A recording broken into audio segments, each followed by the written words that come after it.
like a mob boss. When I took this case, I told judges Guadarrama and Medrano face to face, I'll get on this, but I won't beg for nickels and dimes. I'm not in this for scraps. It's time to flip the signs. I want that same open checkbook, let's raise the stakes. But the truth stays elusive while the system just breaks. They orchestrated chaos, placing bets on our lives. Holidays voice echoes, cause the truth always survives. Lawyers stacking checks, millions going gone bongo. Spencer sold out crucial special needs for the dough. That's cold, Joe. That's real, real cold. Cashing in on the week while the truth remains sold. But I am not going to beg for nickels and dimes. That I'm not taking this case and have to worry about money for experts, money for this, money for that. I want to take that, so to speak.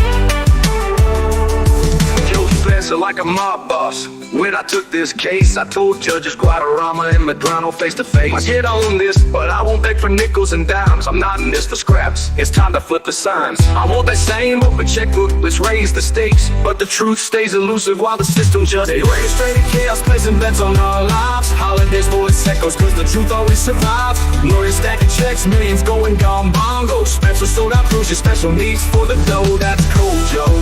That's real, real cold. Cashing in on the week while the truth remains sold.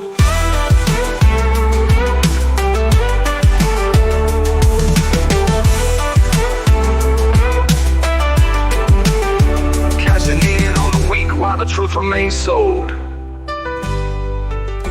Cashing in on the week while the truth remains sold.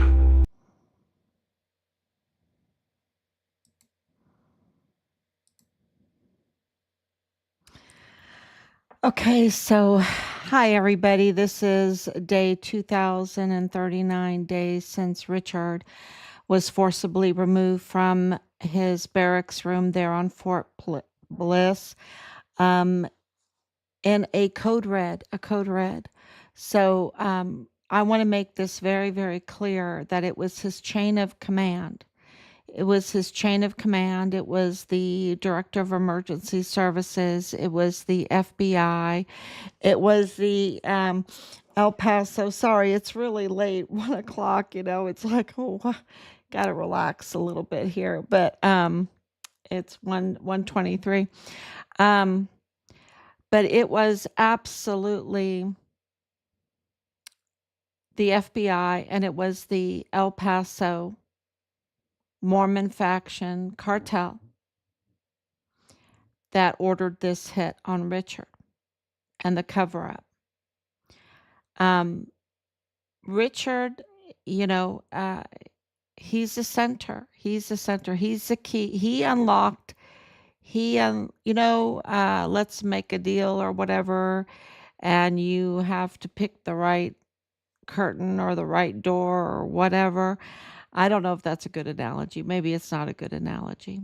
But Richard absolutely opened the door, pulled back the curtain, and let us see the inner workings of this trafficking empire. Trafficking, it's huge. So I would say empire. He's the center of it. And so they absolutely forcibly removed him from the barracks room, took him downstairs, took his life in the arms room, which was a soundproof room, and then they stole his body.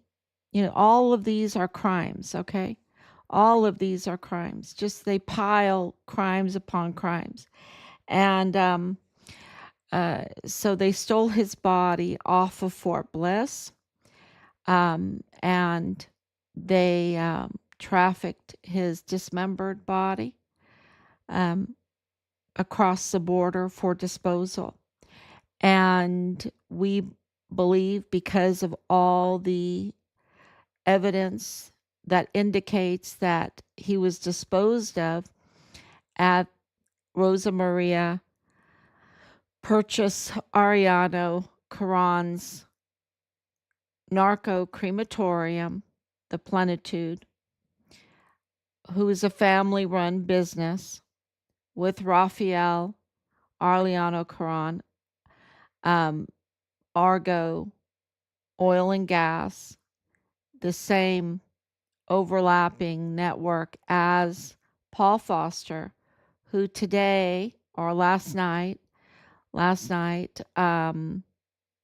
had had to be taken away because he passed out.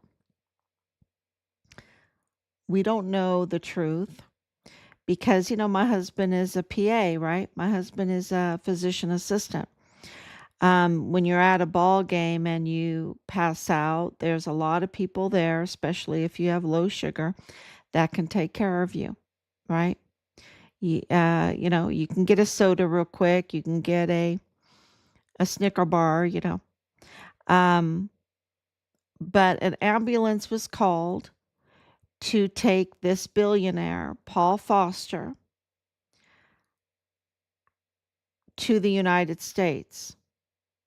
Okay, to the United States to be treated. So we think this is a big deal, that something else happened. We think it's a very big deal. And we think it's an indication that Paul Foster is under immense stress because of everything that our team, meaning you included, have documented. Because every time you share, every time you like, every time you share, every time you follow, you're documenting the crime. You're documenting it and you're filing it. Okay. So, of course, we've been doing it officially to all of the agencies. But as you know, our agencies have been infiltrated, including our military. And we'll get to that too. Um, it has been infiltrated. We have a lot of bad actors in our government systems. We all know that. Our government system is made for those that love God, right? When you have people that don't fear God, don't love God, then you know, everything gets rotten, everything gets tainted, right? Everything gets polluted. And so it's not the system that's bad, it's those that are don't have good intentions, that can't be trusted, that don't have any ethics, that don't have a family structure, right? That is conducive to a belief in a family structure, that is conducive to God's institution, because the family is God's institution, really, over and above everything else. And when you will sell out your kids and sell out your wives or sell out your husbands or um, groom them, and I don't, it's just so crazy, these family structures that we have been forced, but um, asked to investigate, that are absolutely like sex cults. Okay, that's sex cults and scammers.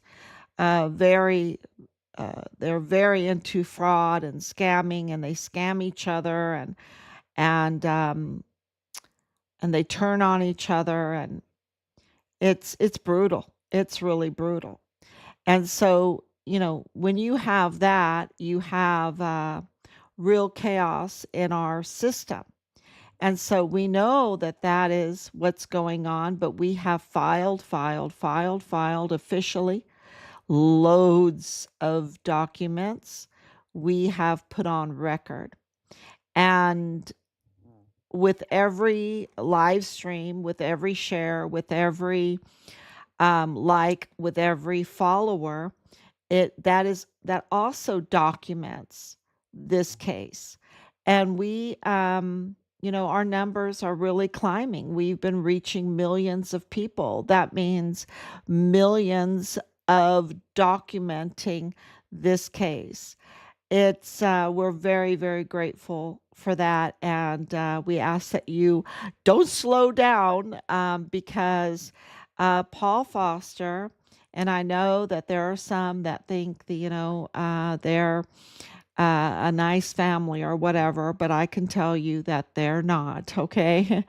They're not. Maybe they're nice, because, a lot of them will be imposters. They'll be nice. But there's a Dr. Jekyll and Mr. Hyde there, okay? Because we know that there are a lot of crimes that have been committed, and and they're in the midst. They're in the midst of it. They have the power to bring goodness and prosperity to El Paso and to Juarez. Okay, don't forget that Alejandro de la Vega Foster went as an American citizen. Okay, went as a foreign agent to serve in the Chihuahuan governor's government. That is so illegal, y'all. It's so illegal. With Cesar Paneche, who it was Paul Foster and Alejandro de la Vega and Woody Hunt that brought Cesar Paneche, the fuel siphoner of Pemex, up from Mexico with his Grupo Carvel. Okay, so and all of the all of the crimes that Cesar Duarte is facing, taking the embezzlement, right? Taking taxpayers' money and buying personal homes, tons of property in New Mexico and in El Paso. So, and I can go on and on and on with the crimes, and I haven't even mentioned all the worst type of crimes against children that this is all connected to. And of course, our son's case. So, I, I can tell you that Paul Foster, he under immense pressure. And I think immense pressure from his own conscience because, clearly, Jeffrey Epstein, if he invested in Jeffrey Epstein's eternal life Ponzi scheme, I think he's been sorely disappointed. Okay. Yeah, I think he's been sorely disappointed to monetize something biological that would give you eternal life. Um, and yeah, it's just not something that man can do, right? And this is where the faith in God. That's what makes God God. Is he can take our breath away and he can give our breath. It's life is his to give and to take, and only his, and that's what makes him God.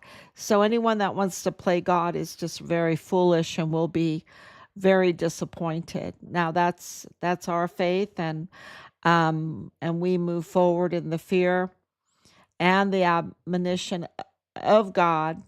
And I don't like to talk um, like that because you have the Erika KIRK'S in the world that talk the language of God, the language of a Christian, but behind, underneath is a family that she is not exposed. That is absolutely scamming and con men and everything, which leads us to, there's so much breaking news that I'll get to. But I wanted to talk about the scheming in the Walmart case before I get to Jeffrey Epstein winning the lottery, right? And what's happening at Plenitude Crematorium and everything else. But in the video that I just played for you, which, your cold Joe, he says that he tells Judge Madrano and Judge Guadarrama that he won't get on the case for nickels and dimes. He wants an open checkbook. And we have that audio of him, and it is absolutely, we've been playing it for a long time. It is absolutely confirmed to be Joe Spencer. His words actually saying that. It's authentic. It's a totally authentic recording. And we've been playing it. And of course, if it wasn't authentic, they would have asked us to stop. So now what do we know about that audio that he went to Judge Madrano and Judge Guadarrama? Those are the two judges on the case, the state judge and the federal judge. Judge Sam Madrano was the state judge on the Walmart mass shooting case, and Judge David Campos Guadarrama, was the federal judge on the case. So he went to the judges that were assigned to the case. So I'm going to play you a next audio from him. And let's see if I can get this. Yeah. Okay, this is another audio from him, and I think it's very important to make the point that we want to make. I'll give you an example. Yeah. When I first went to talk to him, so I told him, I said, Patrick, my name is Joe Spencer. I said, I want to have full disclosure. I said, my last name may be Spencer. I said, but my ass is 100% brown. I'm Hispanic. You have a problem with that? Because then I wanted him to, hey, I don't have any issue up front. This is where I'm at. He looks at me and goes, I'm not a racist. He looks at me and goes, I'm not a racist. Just walk through this stuff. So no, he doesn't consider himself a racist. He doesn't consider himself a white supremacist. Okay, and then there's another one. Let me see.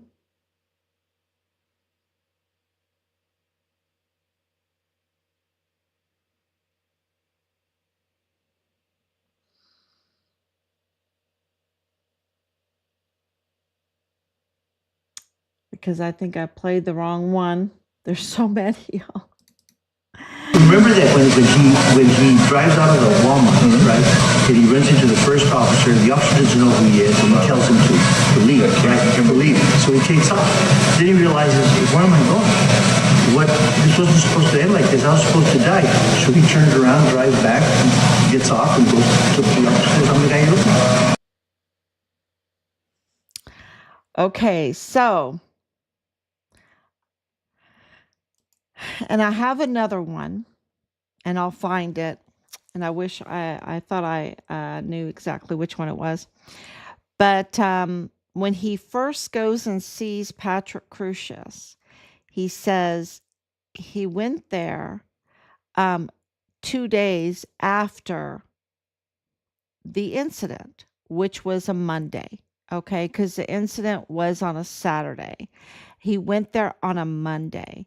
And we know that because of the application for appointed counsel, that was signed very early morning on the Sunday, just hours after the shooting. So you had the shooting, and hours later on a very early Sunday morning, without really an investigation, because we believe now that they were trying to protect the wealth of John Brian KIRK'S, the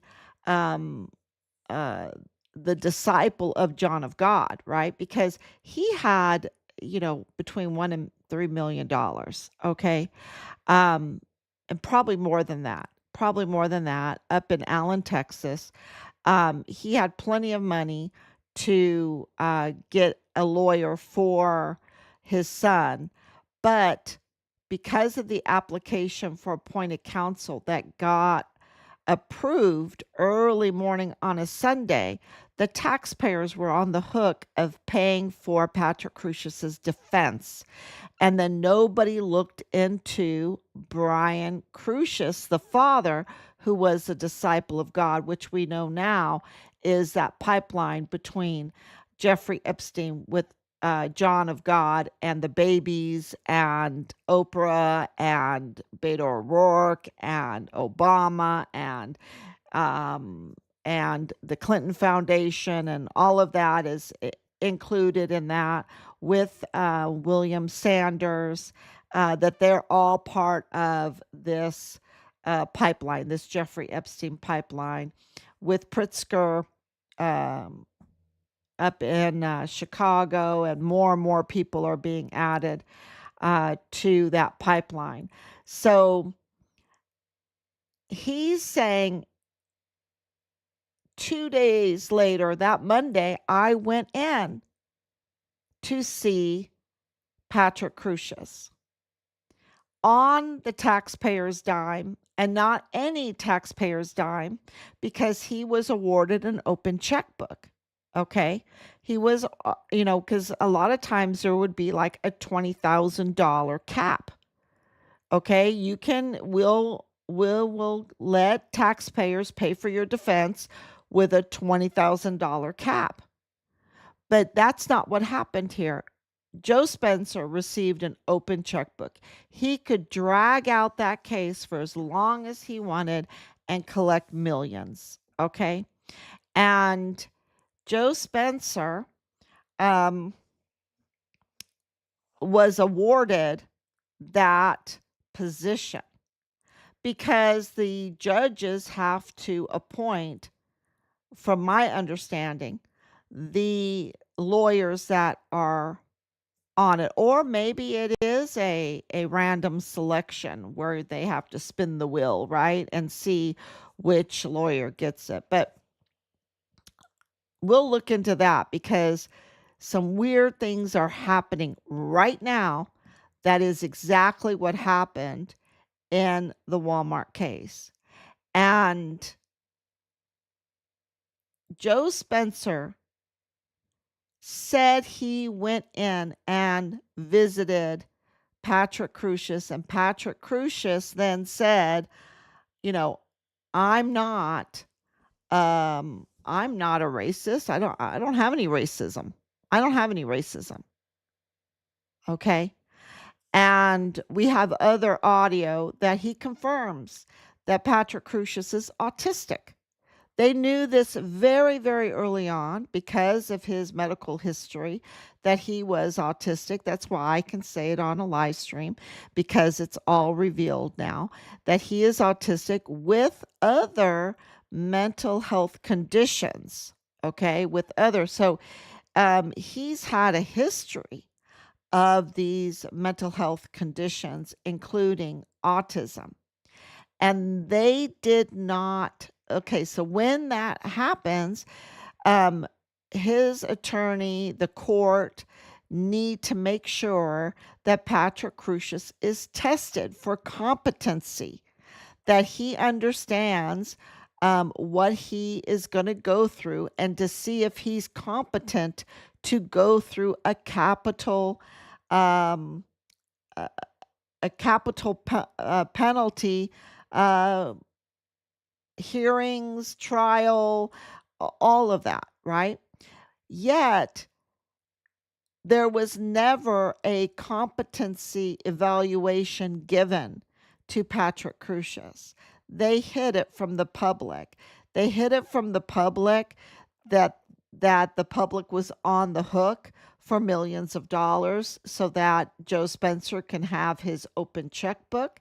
They hid that he went in right. Well, maybe they didn't hide it right away. They brought in the other guy from San Antonio too, to be Patrick Crucius's attorney. You see that. I know his name, but it's so late right now. And the point that I want to make is Sam Medrano wasn't on the case yet. I don't believe that even David Guadarrama was even assigned yet. Okay? Neither one of those judges were assigned yet to the case of Patrick Crucius. So why is Joe Spencer telling Judge Guadarrama and Judge Medrano that he's not going to take the case unless he gets an open checkbook? I mean, he's not saying other judges. He's not saying I told the judges at the courthouse. No, he is saying to the judges for the federal case and the state case before they were even assigned, which has to be a lottery pick. Now for Judge Guadarrama, it would be pretty easy to say he would be on it. But for Sam Medrano, who picked him? Because there was another judge that started the Walmart case, Burnell, right? I think her name is Burnell, or so she was the first judge on the case. Joe Spencer never said, I went to her to tell her I'm not going to get on this case unless I get an open checkbook. No, he went to Sam Medrano. And Sam Medrano winded up being the judge on the case. And it's very interesting that these main cases, these very high profile cases in El Paso seems to always wind up in the most corrupt judge's hands, Sam Medrano. And he is the most corrupt judge in El Paso, in El Paso history. Okay? In El Paso history, he is the most corrupt judge. Totally dirty. Through and through. Through and through. From top to bottom. From side to side. When you turn him around, he's dirty. He is so dirty, okay? And why is he being selected, given every high-profile case, and then picking his golf buddy, Joe Spencer, and another very dirty attorney, Justin Underwood? Why is that happening? Right? And of course, Felix Valenzuela was on this too. But the three, really, Joe Spencer, Justin Underwood, and Sam Medrano, there seems to be a pattern, and there seems to be tampering with justice, tampering with the selection of judges and attorneys for cases. That there is a tampering with the machinery or an override, maybe a manual override, for the selection of which judge gets on a case and which attorneys are on a case. And there seems to be a huge pattern going on. And so I just wanted to make sure that the public knows that there is tampering. And we know from past history in El Paso, from Poison Ponds 1.0, with Julio Cordero, the most decorated FBI agent in El Paso history, with over 40 that were arrested for all of this fraud, right, in the courthouse, this courthouse fraud. And that is now and I'm thinking of Luther Jones, that there seems to be a repeat of what Luther Jones was doing by manipulating, tampering with the appointments of judges and attorneys in to high profile cases. Okay, that they are absolutely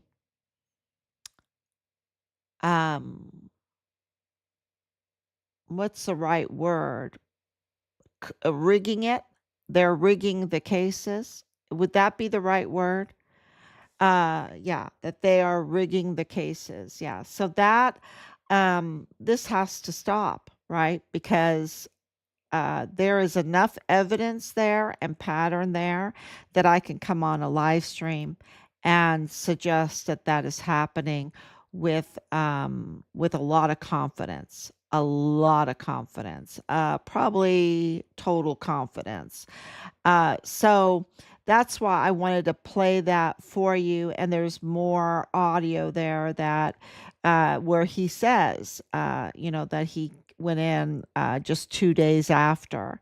And I wish I'll have that ready because this is going somewhere. Okay. And so, and of course, they have to have the El Paso Mormon faction cartel.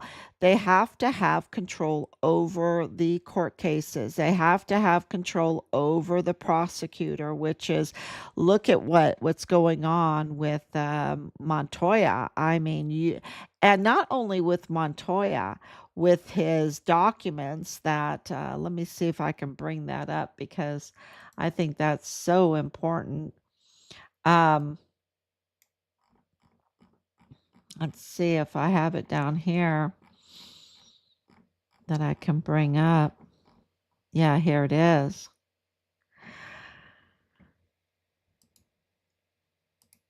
So, this is clearly, you can see the difference between these two documents even far away, right? This is the original document with the 2028 stamp here. And this is where they're tampering with it, right? They're crossing it out. Let's see if I can show you. See how they crossed it out? They crossed it out and they're putting other stamps. And the problem is there's no initial here to say, okay, we made a mistake. I'm going to initial this or sign it, and then we'll put on the new timestamp. No, they manipulated this timestamp as well because it says 2024 November 13th at 2:52. They even went down to the minute, the same minute as this, to get this same date here. But that means they backstamped this. Okay, they backstamped this without initialing, and then also in the notary books, because this has a later stamp, right? And this is still they tampered with this. They tampered with this. This wasn't there. Okay, so this is a big problem. This is proof that they tamper with stamps, they tamper with documents, and we believe they tamper with the selection of judges and attorneys. And so this is why that is really, really important. And this is so illegal because you would have a different timestamp if you did it at, the next day or a week later, or, you would not back stamp it to that same exact minute. Okay. So I hope that that is clear. I think that is clear. This whole thing with El Mencho, I can't tell you how big it is. It is so big. It's not as big as Richard, but it's so big because we received the the ledgers were revealed to us. And that was the United States. Okay, the United States made sure that the ledgers would be revealed to us. And that really is just incredible because it shows Mexican police being bribed and paid out, Mexican prosecutors being bribed and paid out, all the way up into the president's office. It is a narco state. And so this is really putting pressure, including on Plenitude, because the families then know that this is a narco state, and they were given urns with crushed, pulverized construction material or animal bones, and that it's been months and months, and they still have not done their job. The process, of course, Carlos Manuel Salas let Jose Luis go on this Mexican bond, and then he broke the terms by going over to the United States in his $150 Audi, where he has tons of homes and businesses, and here he is doing the biggest humanitarian crime, right? Crimes against humanity, right? Crimes against humanity with being a flesh peddler. And this judge is in big trouble now. They're absolutely appealing. They're absolutely going after the judge, putting, I think there's like over 130 um, cases filed against this because of Plenitude Crematorium, whether it be for the prosecutor, whether it be for Plenitude Crematorium. That is huge, y'all. Over 130 complaints. And of course, we are standing right there with all the victims. We're standing right there with them because we believe our son's remains are there, and because evidence indicates that. So that is huge breaking news. And then, of course, the other huge breaking news, and I posted it up too, is that there's another funeral home that's involved in this. And there's so many, y'all. There's so many because it's in the United States. That means there's Americans there, okay? And that's why they are so slow in identifying these remains, because this absolutely is connected to the funeral homes there in El Paso, which is like scary as anything, right? It's just terrible when you can't even have faith or trust and when your loved one dies, right? With the funeral homes. So let's see where I posted that. Oh, this is the ambulance that they took Paul Foster out with. Let's see, here it is. How many more funeral homes? How many more in El Paso? Okay. So this Monte de los Olivos, which is very, that tells me a lot right there, is linked to the Plenitude Crematorium, and Purchase Funeral Homes, which is huge, huge in El Paso, and in Juarez is connected to this. Okay. And that's what this is here. Okay. That's what this is here. That's proof that they're connected.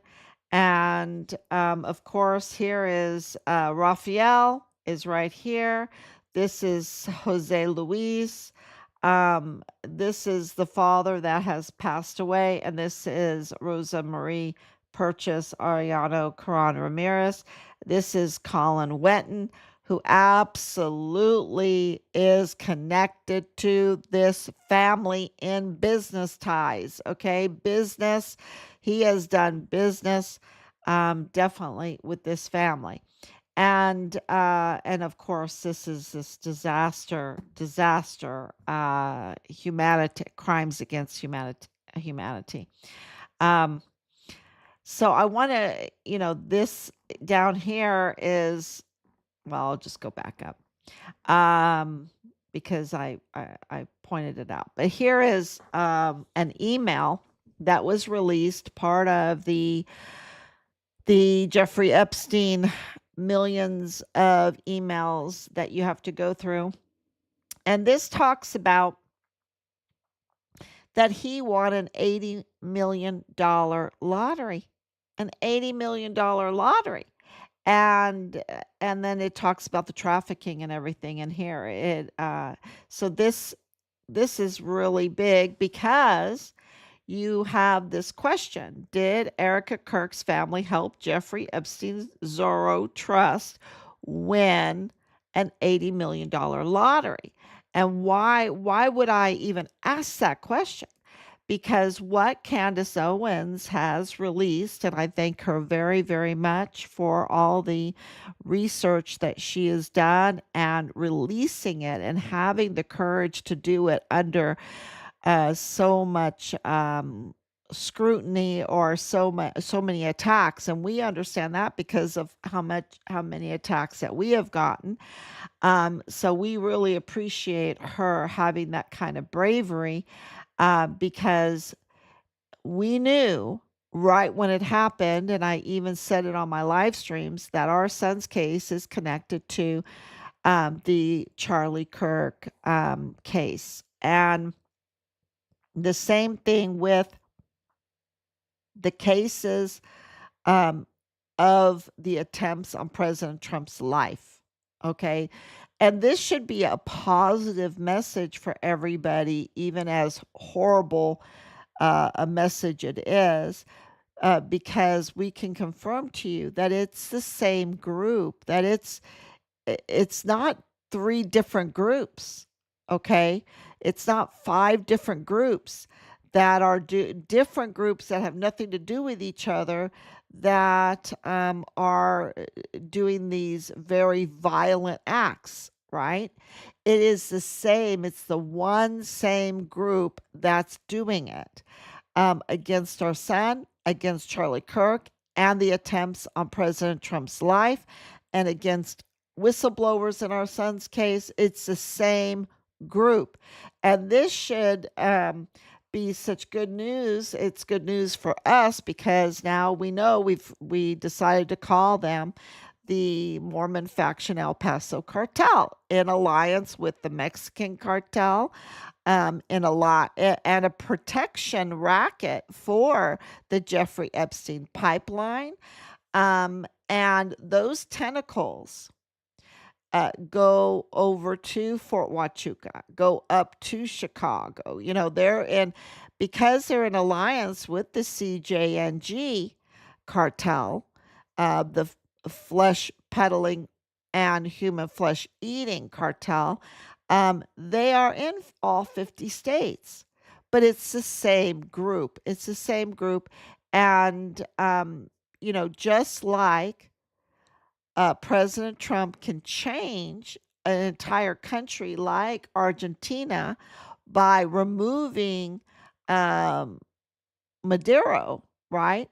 Now he has went into Iran, because the people of Iran, from what I understand, the people of Iran were crying out to the world to be released from the Ayatollah Khomeini, and I hope I'm saying that right. And now the reports are, and we'll see as the days come, that he has been removed, just like El Mencho. El Mencho is a very big deal, that he was removed, El Chapo removed, El Mayo removed. So you have these very, very violent leaders being removed that have caused so much harm and death on people. So hopefully,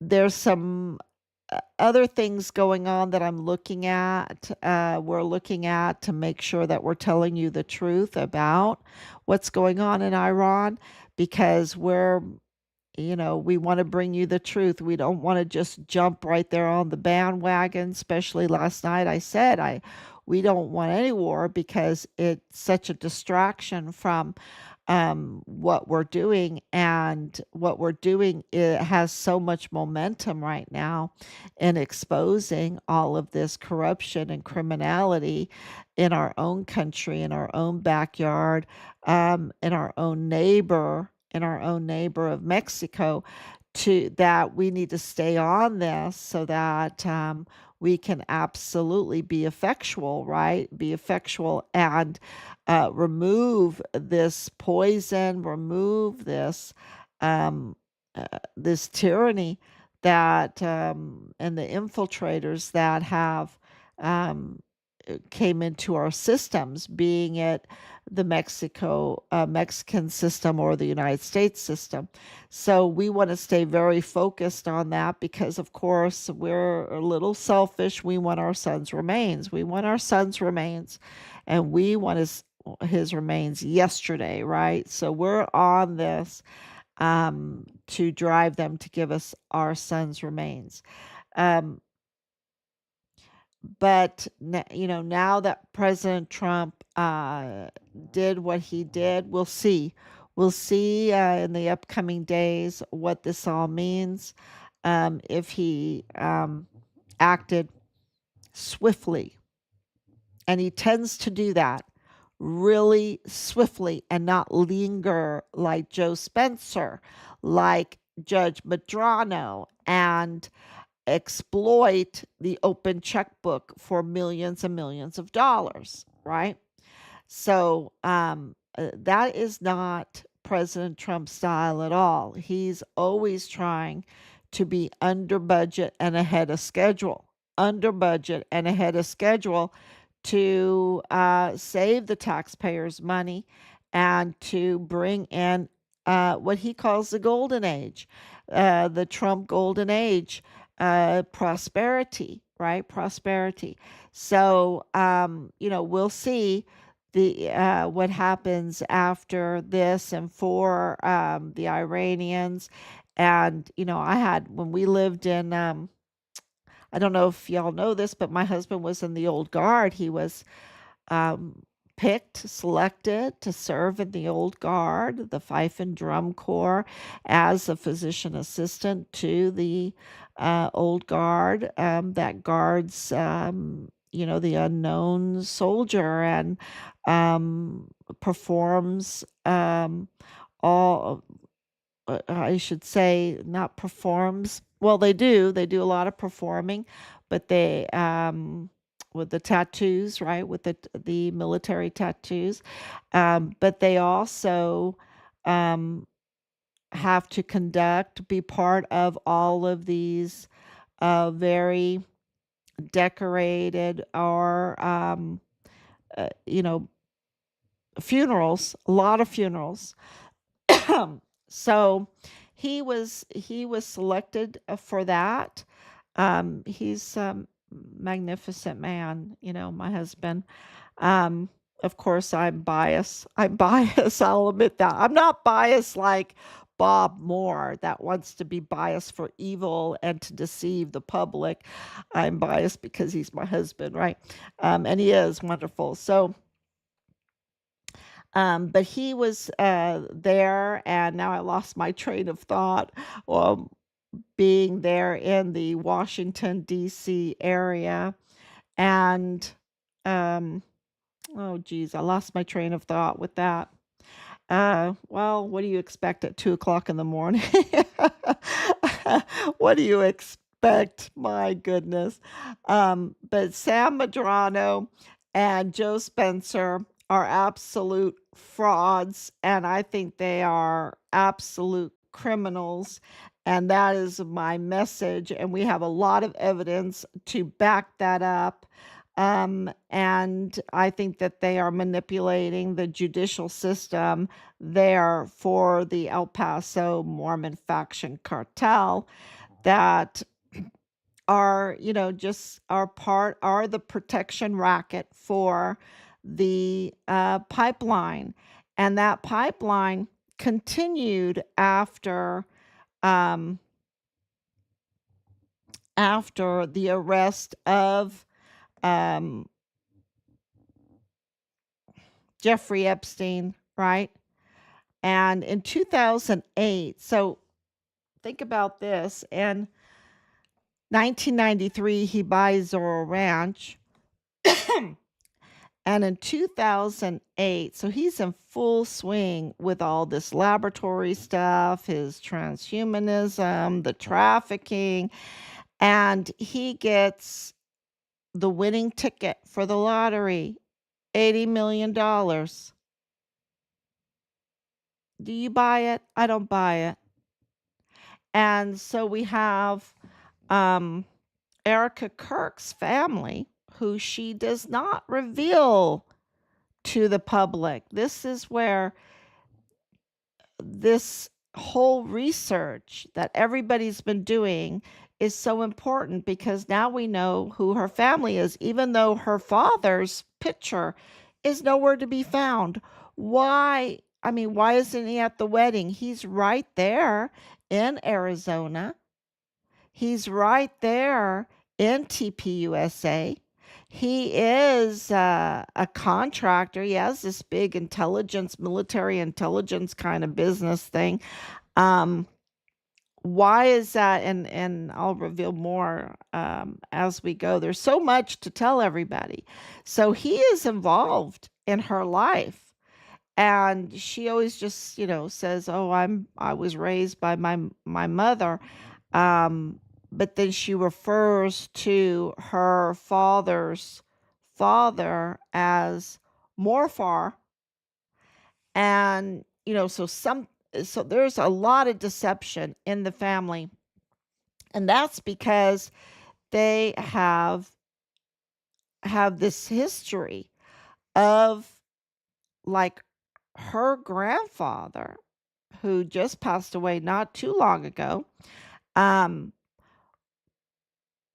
was part of, and I'll read it to you, the American Banknote Company, a very old company in the United States that printed high security documents, U.S. banknotes, postage stamps, stock certificate, bonds, traveler checks, food stamps, and in this case, it's so critical, lottery tickets.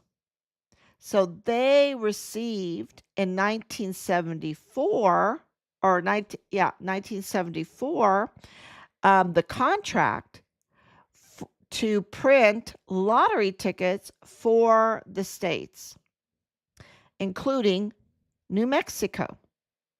And I know that's shocking, right? I'm reading it right off here. And I'll even turn this off so you can see Richard's face. But what in the world, when you have a daughter, so this grandfather, Charlie Kirk's grandson-in-law, right? He was a grandson-in-law. So grandfather-in-law spent his career printing out lottery tickets. And so Kent, his name was Carl Kenneth Franchi, right? FRANZVE.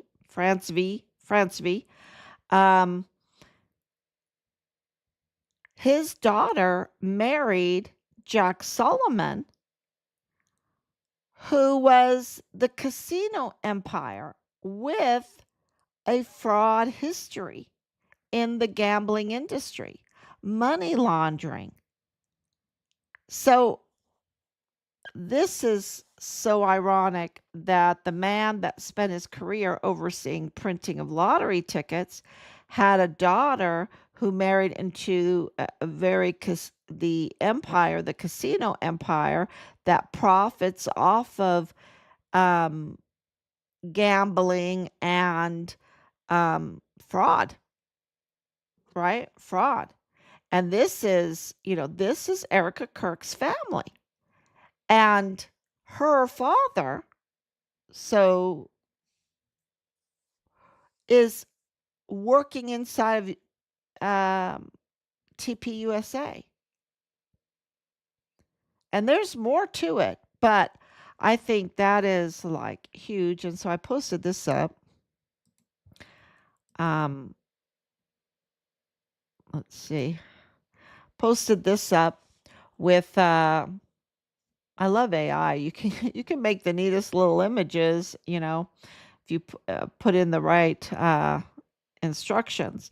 Um, so I hope that you have time. But now, this is being backed up with this email that was released in these Epstein file releases. So I think that is just jaw dropping.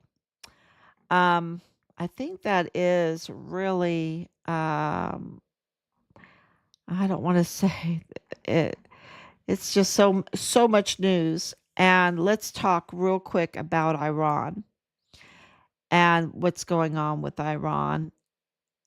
And I already mentioned that we would wait and see if Trump escalates this. And I just want to ask for prayers for it not to escalate, for the prayers for Iran, for the Iranians to do it themselves now, to take over, and for our government and all of the infiltrators that love war, like Lindsey Graham, to leave this alone. And I know they want to kind of go into Turkey, which is right behind me. The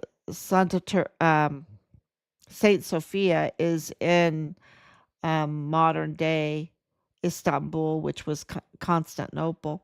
So, a place I've always wanted to go. I've always wanted to see um, the capital city of where Justinian and Theodora codexed family law, right? Anyway, thank you so much. I know I'm kind of very late tonight, but it can't be helped. We have to do this, and I ask to share, share, share. And thank you so much. And we will continue until we bring our son home and get accountability for him. Thank you so much, Anicia. And thank you, Kirk. Please DM me. Ricardo Samaniego must be prosecuted for crimes against humanity, 100%. And I haven't forgotten about him making everyone wear their mask and everything during COVID, and then letting his son have a party. It's laws, just laws for thee, but not for me. And they're always scamming. They're always scamming. They're always misleading. They're always lying. And of course, we caught him at the Cafe Central with Rafael Arellano, the owner of Plenitude Crematorium, absolutely with the knowledge of Colin Wetton, planning how they're going to handle the Plenitude Crematorium so that the victims, that they could get away with it, that they could maybe pay off that judge. I don't know how much they paid him off, but now the scrutiny is really driving them to act. That was also in the news today. So we'll see. We'll see what happens. But we're going to keep going, keep posting, keep sharing, and keep standing next to these victims so that we can drive these very corrupt ministers and officials to do the right thing. Thank you so much.